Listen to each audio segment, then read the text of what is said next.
8 November 2016 वेळ रात्रीची 8:30ची।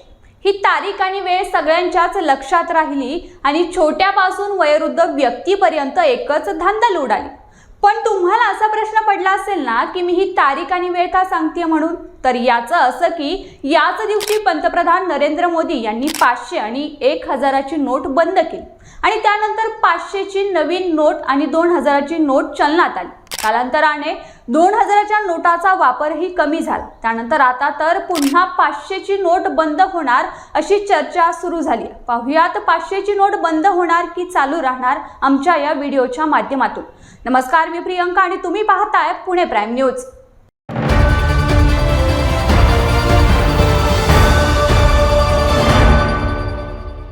गेल्या एका आठवड्यापासून 500 रुपयांची नोट सर्वात जास्त चर्चेत।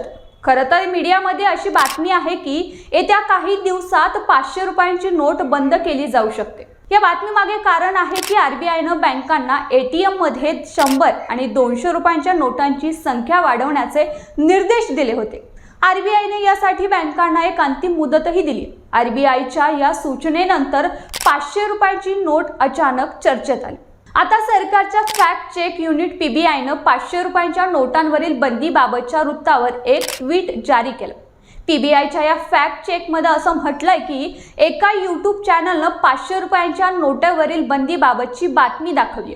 या वृत्तात कोणतेही तथ्य नाही। सरकारी युनिट पीबीआयनं त्यांच्या फॅक्ट चेकमध्ये ती बनावट असल्याचं म्हटलंय।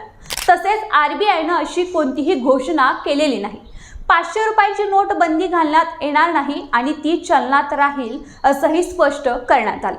हे संपूर्ण प्रकरण तेव्हा सुरू झालं जेव्हा रिझर्व्ह बँकेनं देशातील सर्व बँकांना एटीएम मध्ये 100 आणि 200 रुपयांच्या नोटांचे चलन वाढवण्याचे निर्देश दिले। त्यानंतर देशातील विविध तज्ज्ञांनी आपापल्या पद्धतीनं यावर प्रतिक्रिया देण्यास सुरुवात केली।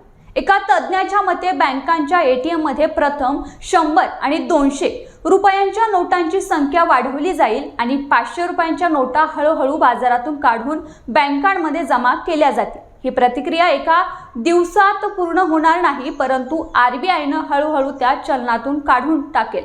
अशातच आंध्र प्रदेशचे मुख्यमंत्री चंद्रबाबू नायडू यांनी केंद्र सरकारने 500 रुपये आणि त्यावरील नोटांवर बंदी घालावी असं सांगितलं।